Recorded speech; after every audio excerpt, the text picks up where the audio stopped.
ఓకేనండి. ఈరోజు మనకి యాక్టివ్ రీకాల్ రివిజన్ సెషన్‌లో శాతవాహన కాలం నాటి వాస్తు, శిల్పము, చిత్రలేఖనం, కళలు వీటన్నింటి గురించి మనం డిస్కస్ చేసుకుందాం అనుకున్నాం. ప్రతి ఒక్కరు కూడా ఈరోజు యాక్ట్ రీకాల్ సెషన్‌కి సిద్ధంగా ఉన్నారా?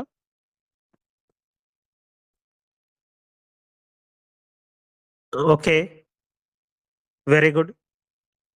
అయితే మనకి శాతవాహన కాలం నాటి వాస్తు, శిల్పం, చిత్రలేఖనం దగ్గరికొచ్చేసరికి this is one of the most important topic. Definitely శాతవాహనుల యొక్క వాస్తు శిల్పం దగ్గరకొచ్చేసరికి జనరల్‌గా మనకి శాతవాహన కాలంలో బౌద్ధం అంటే బౌద్ధ మతానికి చెందినటువంటి వాస్తు ఒక్కటే. ఆ ఆర్కిటెక్చర్ ఒక్కటే మనకిప్పుడు మిగిలింది కాబట్టి క్వెషన్ కూడా ఆటోమేటిక్‌గా ఈ బౌద్ధ శిల్పం పర్టిక్యులర్‌గా బౌద్ధ ఆర్కిటెక్చర్, బౌద్ధ శిల్పము వీటి మీదే క్వెషన్స్ అనేవి ప్రధానంగా అడుగుతాడు. This is very, very important. And ఇందులో పర్టిక్యులర్‌గా ప్రపంచ ప్రఖ్యాతిగాంచినటువంటి అమరావతి శైలి. బౌద్ధంలో అమరావతి శైలి. జనరల్‌గా మనకి బౌద్ధంలో ఆర్కిటెక్చర్‌లో 3 టైప్స్ ఆఫ్ ఆర్కిటెక్చర్ ఉంటది. శిల్పము, బౌద్ధం యొక్క శిల్పములో పర్టిక్యులర్‌గా 3 టైప్స్ ఉంటాయి. ఒకటి గాంధార శిల్పము, రెండోది మధుర శిల్పము, మూడోది అమరావతి శిల్పం. ఈ 3 డిఫరెంట్ టైప్స్‌గా ఉంటాయండి. ఈ అమరావతి శిల్పం అనేది పర్టిక్యులర్‌గా ఇక్కడ ఆంధ్ర ప్రాంతంలో శాతవాహన కాలంలోనే స్టార్ట్ అయింది. కాబట్టి దానికి చాలా ఎక్కువ ప్రాధాన్యత ఉంటది. చాలా చాలా ఇంపార్టెంట్. క్లియర్‌గా గుర్తుపెట్టుకోండి. ఓకే. మనం సెషన్‌లోకి వెళ్ళిపోదాం. ఆంధ్రులకి 30 ప్రాకారావృత నగరాలు అంటే 30 కోటలున్నట్లు పేర్కొన్నటువంటి విదేశీ య యాత్రికుడెవరు? ఆంధ్రులకి 30 ప్రాకారావృత నగరాలు లేదా 30 కోటలున్నట్లు చెప్పిందెవరంటే వెరీ గుడ్. మెగాస్తనీస్. చాలా సార్లు అడిగినటువంటి క్వెషనే ఇది.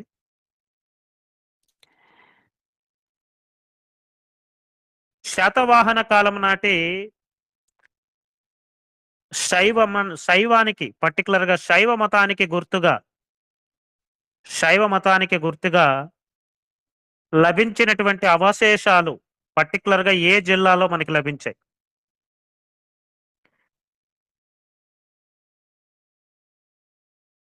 చిత్తూరు జిల్లా, గుడిమల్లం.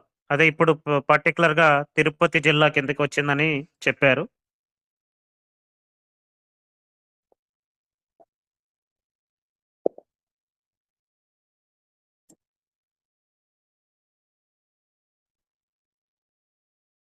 బౌద్ధ నిర్మాణాలలో ప్రధానంగా మనకి స్తూపము, చైత్యము, విహారం అనేటటువంటి 3 రకాలైనటువంటి నిర్మాణాలు కనిపిస్తాయి. వాటికి డెఫినిషన్స్ చాలా ఇంపార్టెంట్ అండి. స్తూపం అంటే ఏంటి? చైత్యం అంటే ఏంటి? విహారం అంటే ఏంటి? అనేది డెఫినిషన్ అడుగుతాడు. బుద్ధునివి గాని, బౌద్ధ మతాచార్యులువి గాని శారీరక అవశేషాలపై నిర్మితమైనటువంటి స్మారక చిహ్నాలను ఏమంటారు? బుద్ధుడివి గాని, బౌద్ధ మతాచార్యులు గాని శారీరక అవశేషాలపై నిర్మితమైనటువంటి స్మారక చిహ్నాలని ఏమంటారు? Very good. స్తూపం. అదే విధంగా పూజా వస్తువుగా అదే బౌద్ధ సన్యాసులు పర్టిక్యులర్‌గా ప్రార్థనలు చేసుకోవడానికి, ధ్యానం చేసుకోవడానికి కానీ, ప్రార్థనలు చేసుకోవడానికి అని ఉపయోగించేటటువంటి నిర్మాణాలనేమంటారు? Very good. చైత్యం. అదే విధంగా వర్షాకాలంలో బౌద్ధ భిక్షువుల నివాసానికి ఉద్దేశించినటువంటి కట్టడాలనేమంటారు? వర్షాకాలంలో బౌద్ధ భిక్షువుల నివాసానికి ఉద్దేశించినటువంటి కట్టడాలని విహారాలంటారు. Very good. ఈ స్తూపానికి, చైత్యానికి, విహారానికి డిఫరెన్స్ అనేది చాలా ఇంపార్టెంట్. అండ్ పర్టిక్యులర్‌గా స్తూపం యొక్క నిర్మాణం మీద కూడా క్వెషన్ అడుగుతాడు. లాస్ట్ గ్రూప్ 2లో కూడా స్తూప నిర్మాణం మీద మనకి ఇండియన్ హిస్టరీలో క్వెషన్ అడిగినట్టున్నాడు. తర్వాత స్తూపాలు డిఫరెంట్ టైప్స్ ఆఫ్ స్తూపాలుంటాయండి. ధాతుగర్భ స్తూపాలు, పారిభోజక స్తూపాలు, ఉద్దేశిక స్తూపాలు, సంకల్పలిత లేదా మొక్కుబడి స్తూపాలని 4 రకాలుగా ఉంటాయి. ఏ స్తూపం ఏంటి అనేది అడుగుతాను. క్లియర్‌గా చెప్పండి.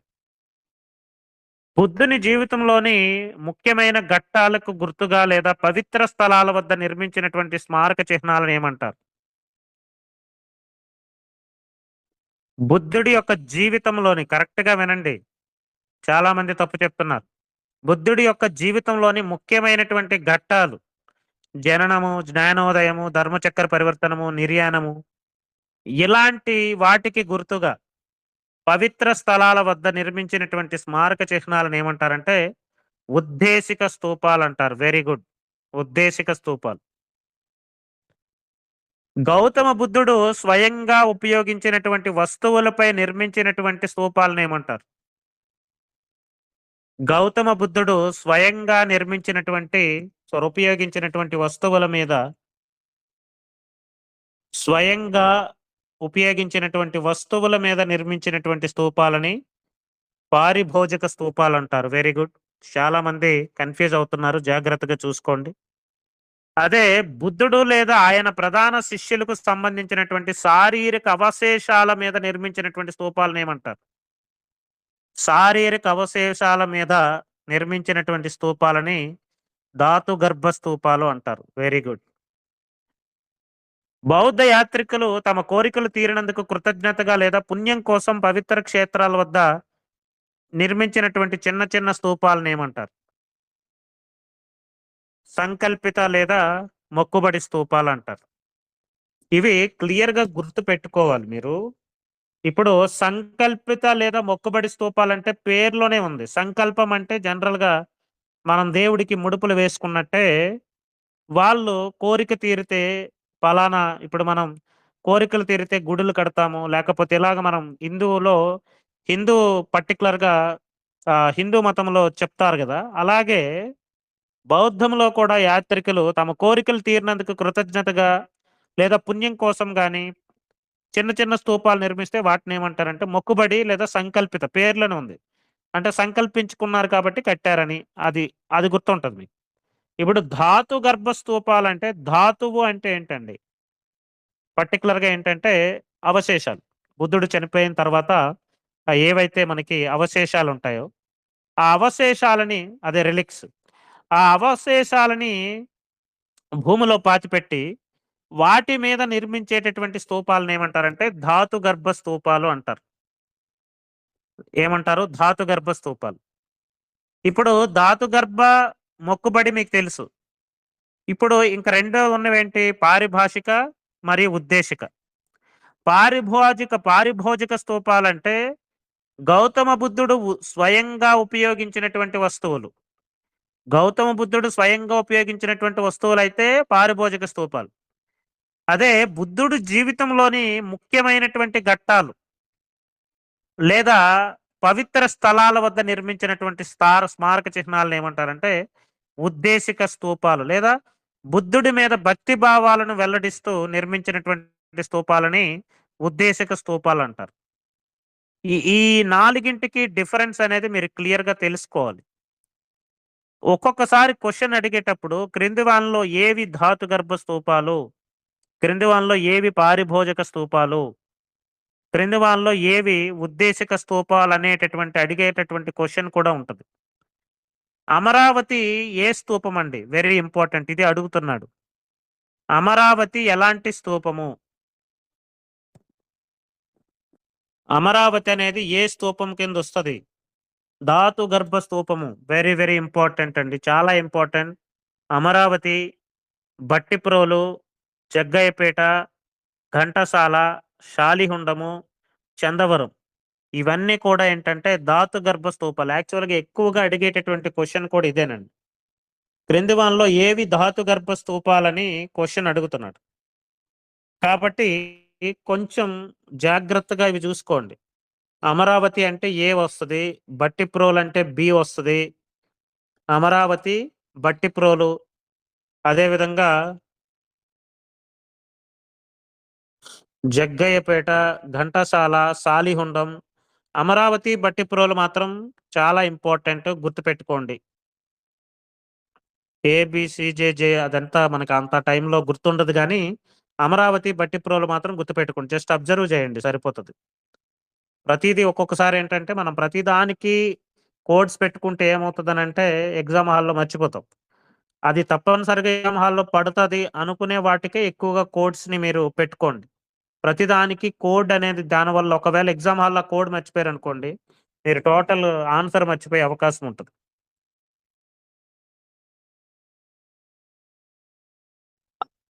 అనకాపల్లి దగ్గర సంకరంలోని లింగాల మెట్ట, గుంటిపల్లిలో ఉండేటటువంటి స్తూపాలు ఎలాంటి స్తూపాలు?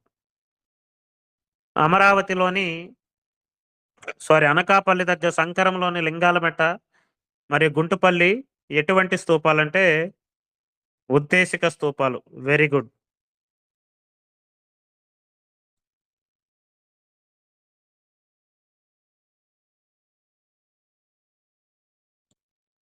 స్తూపం యొక్క నిర్మాణం కూడా చూసుకోండి. స్తూపం అనేది వృత్తాకారంలో వేదిక ఉంటది. వేదిక పైన అర్ధగోళాకృతిలో అండం ఉంటది. అండం పైన హర్మికము, హర్మికం పైన చత్రం ఉంటది. ఆ స్ట్రక్చర్ మాత్రం గుర్తుపెట్టుకోండి. క్వెషన్ అడగడానికి మనకిప్పుడు అది క్లియర్‌గా లేదు గానీ, ఆ స్ట్రక్చర్ మాత్రం గుర్తుపెట్టుకోండి. Very important. ఆంధ్రప్రదేశ్‌లో అతి ప్రాచీన బౌద్ధ స్తూపం ఏంటండి? ఆంధ్రప్రదేశ్‌లో అతి ప్రాచీన బౌద్ధ స్తూపం. ఆంధ్రప్రదేశ్‌లో అతి ప్రాచీన బౌద్ధ స్తూపము. Very good. Bhattiprolu. Very important అండి. గుర్తుపెట్టుకోండి. ఆంధ్రప్రదేశ్‌లో అతి ప్రాచీన బౌద్ధ స్తూపము భట్టిప్రోలు.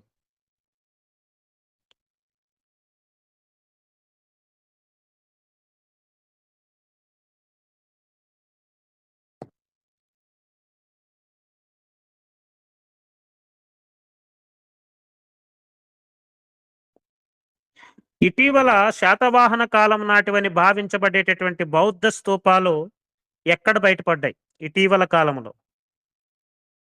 శాతవాహనుల కాలం నాటివని చెప్పబడేటటువంటి బౌద్ధ స్తూపాలు ఎక్కడ? Very good. ప్రకాశం జిల్లా మార్కాపురం తాలూకాలోని చందవరం అండ్ గిద్దలూరు తాలూకా దగ్గర దూపాడు. చందవరం దగ్గర బయటపడింది ఏంటి? స్తూపమా? చైత్యమా? విహారమా? చందవరం దగ్గర బయటపడింది ఏంటి? మహా చైత్యం. Very good. శాతవాహనుల సమకాలీనుడు సింహల పాలకుడైనటువంటి దుప్పిగామని తామ్రపర్ణిలో నిర్మించినటువంటి బౌద్ధ స్తూపానికి పల్లవ బొగ్గ లేదా పల్నాడు నుంచి 4,60,000 భిక్షు సంఘంతో చైత్యకవాద ప్రవర్తకుడైనటువంటి మహాస్థవిరుడు వెళ్ళాడని సింహల గ్రంథమైనటువంటి ఏ గ్రంథం చెప్తుంది? సింహల గ్రంథమైనటువంటి ఏ గ్రంథం చెప్తుంది? మహావంశం. Very good. ఇదొకటి ఇంపార్టెంట్ అండి. మహావంశం.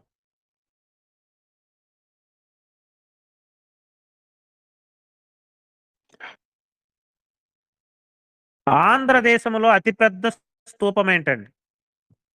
ఆంధ్రదేశంలో అతిపెద్ద స్తూపం. ఆంధ్రదేశంలో అతిపెద్ద స్తూపం అమరావతి. అమరావతికి మరొక పేరేంటండి? అమరావతికి మరొక పేరేంటి? అమరావతికి మరొక పేరు దీపాల దిన్నెని కూడా అంటారు. Very good.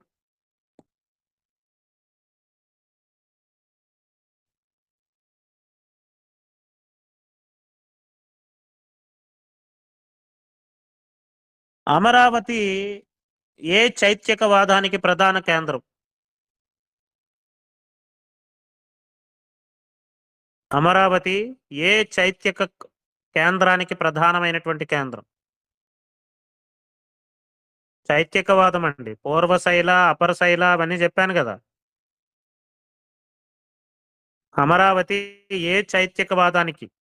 పూర్వశైల, ఉత్తరశైల, అపరశైల లేకపోతే సిద్ధార్థక లేదా రాజగిరిక? Very good. పూర్వశైల. వీటి కోడ్ కూడా చెప్పాను మీకు. అమరావతి స్తూపాన్ని ఎవరు కనుక్కున్నారు? This is very important question అండి. అమరావతి స్తూపాన్ని ఎవరు కనుక్కున్నారు? కట్టింది అడగలేదండి. కనుక్కున్నది. కట్టిందయితే నాగరాజు. కనుక్కున్నది. అమరావతి స్తూపాన్ని కనుక్కున్నది very good. Colonel Colin Mackenzie. ఈయన గురించి మనకి థర్డ్ చాప్టర్‌లో మోడర్న్‌లో కూడా మనకి సెపరేట్‌గా మనం వీడియో కూడా ఇచ్చాను మీకు. అమరావతి స్తూపాన్ని కల్నల్ కోలిన్ మెకంజీ ఏ సంవత్సరంలో కనుక్కున్నాడు? ఇయర్ కూడా ఇంపార్టెంట్ అండి. ఏ సంవత్సరంలో కనుక్కున్నాడు?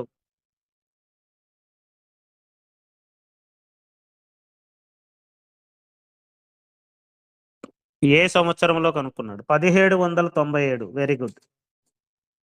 గుర్తుపెట్టుకోవాలిది.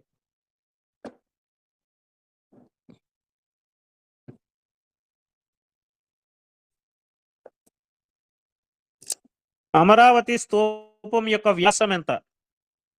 అమరావతి స్తూపం యొక్క వ్యాసం. అమరావతి స్తూపం యొక్క వ్యాసం 162 అడుగులు. అదే దానిపైన ఉన్నటువంటి అండం యొక్క వ్యాసం అయితే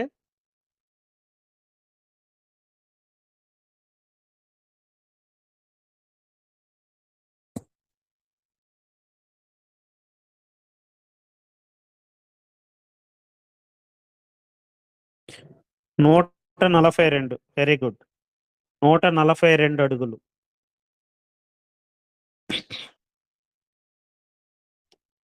లాస్ట్ టైము బట్టిప్రోలు అడిగాడండి. బట్టిప్రోలు స్తూపం యొక్క వ్యాసము సంథింగ్ ఏదో క్వెషన్ అడిగాడు. ఒకసారి అది కూడా తర్వాత ఒకసారి చెక్ చేసుకోండి.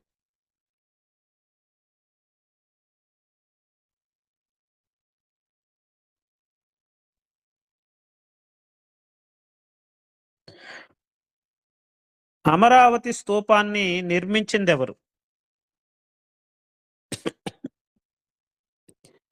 అమరావతి స్తూపాన్ని నిర్మించింది నాగరాజు. తర్వాత అశోకుడు దాన్ని అభివృద్ధి చేశాడు. శాతవాహనులు, ఇక్ష్వాకుల కాలంలో ఇంకా బాగా డెవలప్ అయిందన్నమాట.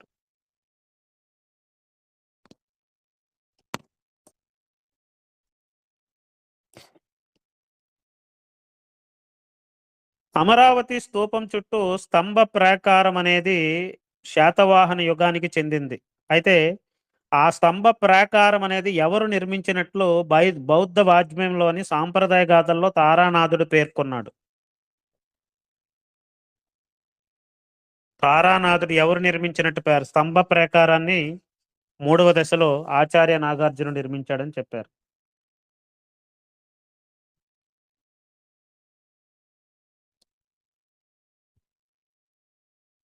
ఆంధ్రదేశంలో అతి ప్రాచీనమైనటువంటి చైత్యం ఏంటి? ఆంధ్రదేశంలో అతి ప్రాచీనమైనటువంటి చైత్యం. దిస్ ఇస్ వెరీ ఇంపార్టెంట్ అండి. ప్రీవియస్‌గా అడిగినటువంటి క్వెషన్. ఆంధ్రదేశంలో అతి ప్రాచీన చైత్యం గుంటుపల్లి. Very good. గుంటుపల్లి. ఇది ఎక్కడుందండి గుంటుపల్లి? గుంటుపల్లి ఎక్కడుంది? పశ్చిమ గోదావరి జిల్లా జీలకర్రగూడెంలో ఉంది. ఇప్పుడు ఏ జిల్లాకొస్తదది? గతంలో అయితే పశ్చిమ గోదావరి జీలకర్రగూడెం. జీలకర్రగూడెం ఇప్పుడు ఏలూరుకొస్తదా? అక్కడ రాసుకోండయితే తెలిసిన వాళ్ళు. వెస్ట్ గోదావరి వాళ్ళు ఉన్నట్టున్నారిక్కడ. ఏలూరు జిల్లా జీలకర్రగూడెం.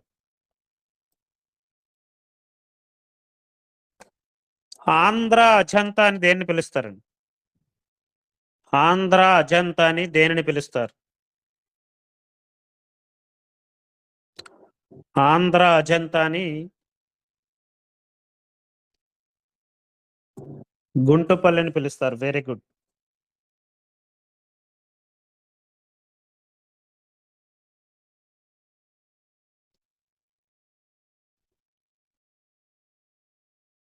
కార్లే చైత్య గృహానికి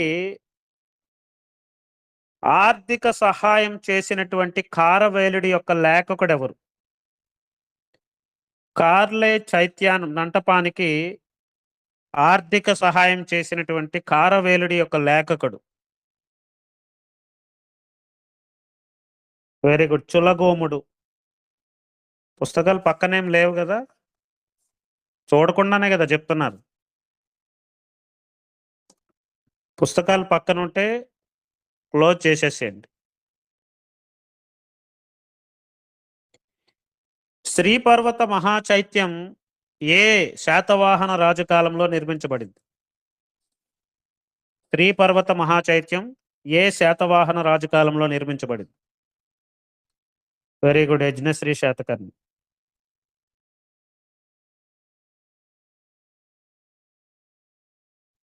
శ్రీపర్వతంపై యజ్ఞశ్రీ శాతకర్ణి తొలపించినటువంటి 7 అంతస్తుల మహావిహారంలో 1500 గదులుండేవని, గదులలోనికి వెలుతురు, గాలి బహాటంగా రావడానికి ఏర్పాట్లుండేవని, నీటి సదుపాయం కూడా ఉండేదని ఎవరు చెప్పారు? నీటి సదుపాయం కూడా ఉండేదని ఎవరు చెప్పారు?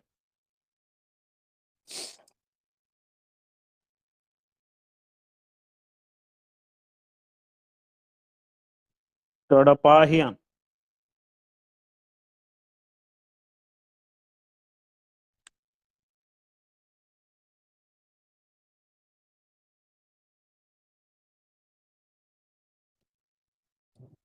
స్తూపము, చైత్యము, విహారము ఈ 3 కలిసుంటే దాన్నేమంటారు? స్తూపము, చైత్యము, అదే విధంగా విహారము 3 కలిసుంటే దాన్నేమంటారు?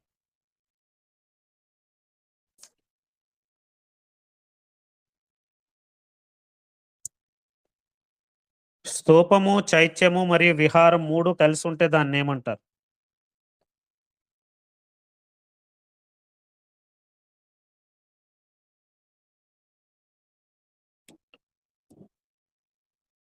ఆరామం. Very good.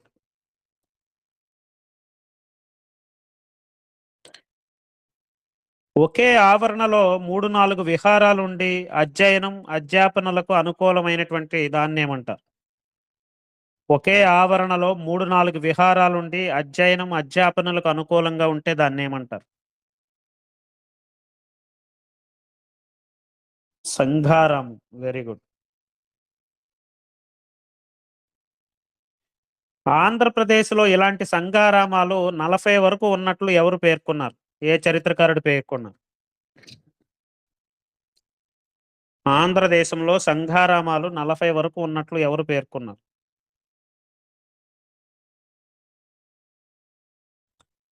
Hiuen Tsang.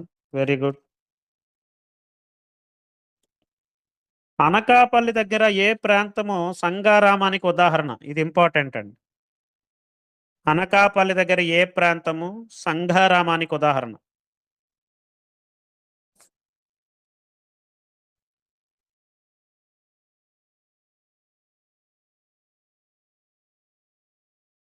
Shankaram.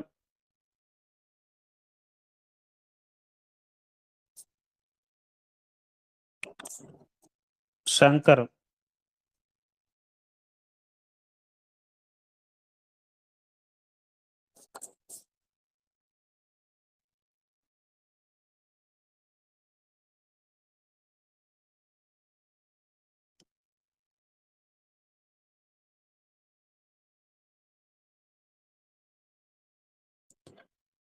Mandhata చక్రవర్తి శిల్పం అనేది ఎక్కడ లభించింది?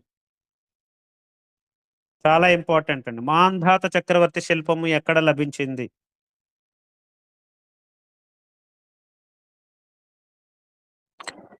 మాంధాత చక్రవర్తి శిల్పము నాగార్జున జగ్గయ్యపేట. Very good.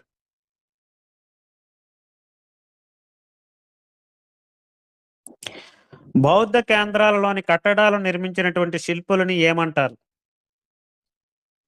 బౌద్ధ కేంద్రాల్లోని కట్టడాలు నిర్మించినటువంటి శిల్పులని ఏమంటారు?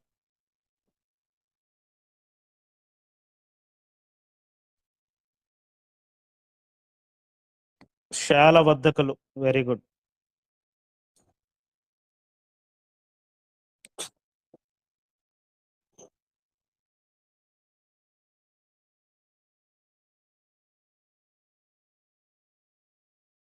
అమరావతి శిల్పం ఏ రాజవంశం కాలంలో మొదలైంది?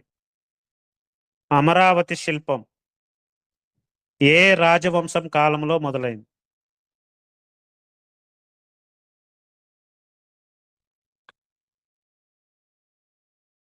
శిల్పం అండి. అమరావతి శిల్పము శాతవాహన కాలంలోనే స్టార్ట్ అయింది. స్తూపం గురించి అనగట్లేదు. శిల్పం, శిల్పం.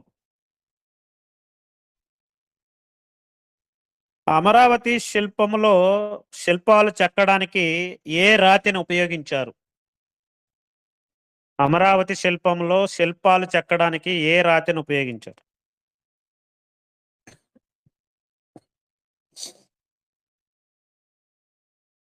తెల్లటి సున్నపురాయి. White marble like limestone అన్నమాట. ఇది ఇంపార్టెంట్ అండి.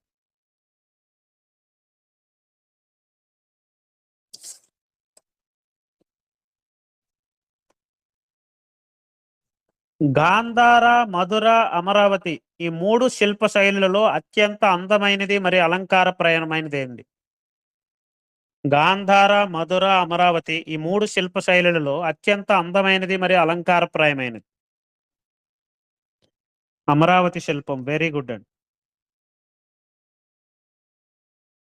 అమరావతి శిల్పం. ఈ అమరావతి శిల్పం యొక్క లక్షణాలంతా కూడా క్లియర్‌గా నేను మీకు ఇక్కడ ఇవ్వడం జరిగింది. అమరావతి శిల్పం యొక్క లక్షణాలు క్లియర్‌గా మీకు ఇవ్వడం జరిగింది. అమరావతి శిల్పం అనేది శాతవాహన కాలంలో స్టార్ట్ అయింది. ఇది చాలా ఇంపార్టెంట్ అది. శాతవాహన కాలంలో మొదలైంది. తెల్లటి సున్నపు రాయిని ఉపయోగించారు. అదే విధంగా బుద్ధుని జీవిత విశేషాలను మరియు జాతక కథలను శిల్పాల రూపంలో కథలుగా చెక్కారు. గాంధార మధుర శైలితో పోల్చుకుంటే అత్యంత అందమైనది మరి అలంకారప్రాయమైనది. శిల్పాలు చాలా సున్నితంగా, సొగసుగా ఉండి మానవ శరీర కదలికలను సహజ సిద్ధంగా ప్రతిబింబిస్తాయి. కేవలం మతపరమైన అంశాలే కాకుండా నాట్యము, సంగీతము, దైనందిన జీవితం మరియు జంతువుల శిల్పాలు కూడా కనిపిస్తాయి. ఈ శైలిలో లతలు, తీగలు, పుష్పాలు విరివిగా వాడబడ్డాయి. చాలా ఇంపార్టెంట్ అండి.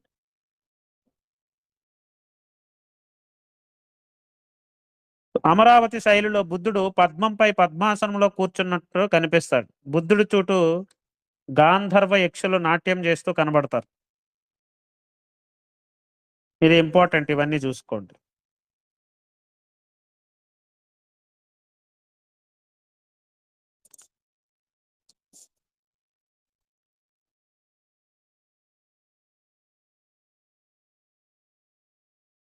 తర్వాత శాతవాహన కాలం నాటి చిత్రలేఖనం.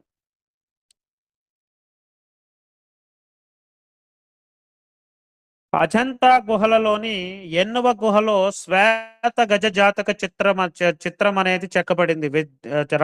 గీయబడింది. అజంతా గుహల్లోని ఎన్నవ గుహలు. ఈ క్వశ్చన్ అనేది మల్టిపుల్ టైమ్స్ అడుగుతున్నారండి. ఈ క్వశ్చన్ మల్టిపుల్ టైమ్స్ అడుగుతున్నారు. అజంతా గుహలలో ఎన్నవ గుహలో శ్వేత గజ జాతక చిత్రం అనేది ఉంది అని అంటే 10వ గుహ. Very important. ఈ శ్వేత గజ జాతక దాన్నే షడ్డంత జాతక కథ అని అంటూ కూడా అంటారు. దీని గురించి క్లాస్‌లో చాలా క్లియర్‌గా మీకు విత్ పిక్చర్స్ వేసి మరి ఎక్స్‌ప్లెయిన్ చేశాను. క్లియర్‌గా వినండి. ఈ 10వ నంబర్ గుహలో షడ్డంత జాతక కథ లేదా శ్వేత గజ జాతక కథ. అసలు ఆ శ్వేత గజ జాతక కథ ఏంటి కూడా మీకు ఎక్స్‌ప్లెయిన్ చేశాను క్లాస్‌లో. దీనిలో రాజు, రాణి బోధి వృక్షాన్ని పూజిస్తున్నట్లు 15 మంది బృందనాట్యాలు చేస్తున్నట్లు చిత్రీకరించబడింది. షడ్డంత జాతక కథ అంటే షడ్డంత, షడ్ అంటే 6. 6 దంతాలు కలిగినటువంటి బోధిసత్వ ఏనుగు కథని ఇది వివరిస్తుందండి. చాలా బావుంటది. ఆ ఫోటోస్ కూడా నేను మీకు క్లాస్‌లో చూపించాను. చూడండి క్లియర్‌గా. బావుంటది.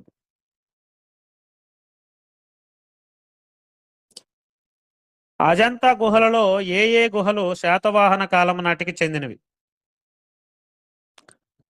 అజంతా గుహలలో ఏ గుహలు శాతవాహన కాలం నాటికి చెందినవి?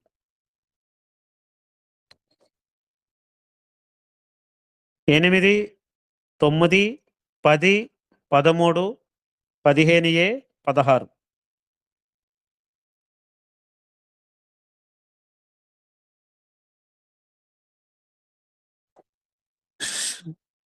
అజంతా గుహలలో ఎన్నవ గుహ ఎడమ గోడ మీద వాహిని చిత్రం ఉంది? వాహిని చిత్రం.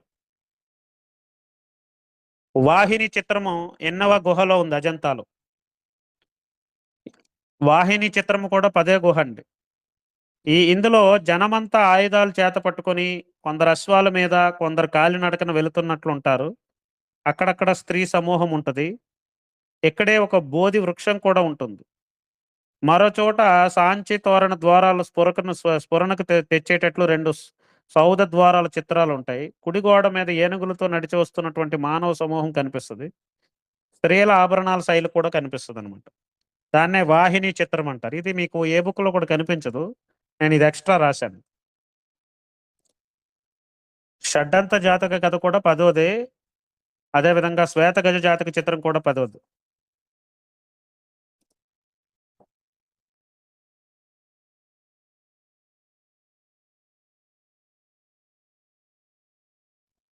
ఎన్నో అజంతా గుహలలో ఎన్నో గుహలో మరణశయ్యపై ఉన్నటువంటి సుందరి అనేటటువంటి రాకుమారి చిత్రం చిత్రించబడింది.